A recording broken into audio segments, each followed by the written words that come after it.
আমার ভিডিও কারো দেখন লাগতো না। আমি হাই দেখমু, আর বুড়ি হইলে নাতি পুতি এদেরকে দেখাম। কারণ কি জানেন, যেদিন থেকে এই ফেসবুকের পাল্লায় পড়ছি যে ভিডিও বানাবো, ওরে আল্লাহ রে আল্লাহ, মাথা মতো হ্যাং হয়ে গেছে। ভাবছিলাম 2টা পেজ ক্যারি করব। এই যেমন মনে করেন, একটাতে ব্লগ ভিডিও দিব আর একটাতে রান্না বানিয়ে দেব।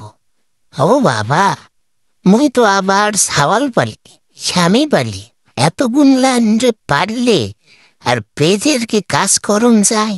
সকালবেলা শুনলে তো লোক খাওয়াও, রান্না করো, ঝাড়ু দাও, কাপড় দাও, আবার রান্না করো, থালি বাসন দাও। এই করতে করতে জীবনটা শেষ।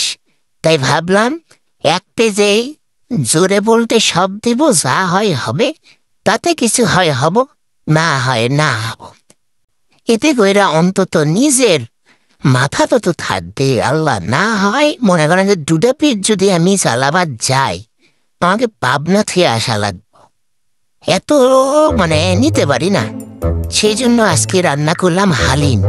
হালিম রান্না করা খুবই সহজ প্রসেসিং। আমি পুরো একটা হালিম নিয়ে নিয়েছিলাম।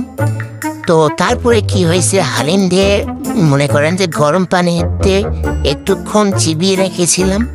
তারপরে সেটাকে আবার কুস্তো রান্না করে ঢেলে দিয়ে এদিক ওদিক না হইতে দেখি আল্লাহ পুরে একেবারে নিচতে লাগিয়ে গেছে। পরে আপনাদের না দেখায় 1 গামলা পানি ঢেলে দিচ্ছি। তারপরে দেখলাম যে না, ঠিকঠাক আছে। এই ভিডিও চক্করে পুরে আজ হালিম খাওয়া বাইরে যেত। তো হালিম রান্না হইতে হইতে এই যে একটু কাঁচামরিচ দিয়ে দিলাম। কাঁচামরিচ দেওয়ার পরে এটাকে সুন্দর করে ফুটাইয়া তারপরে এই যে আলহামদুলিল্লাহ আমার হালিম পরিপূর্ণভাবে রেডি। শেষে একটু পেঁয়াজ বেরেস্তা আর একটু জিরা গুঁড়া। কেমন হলো জানাবেন।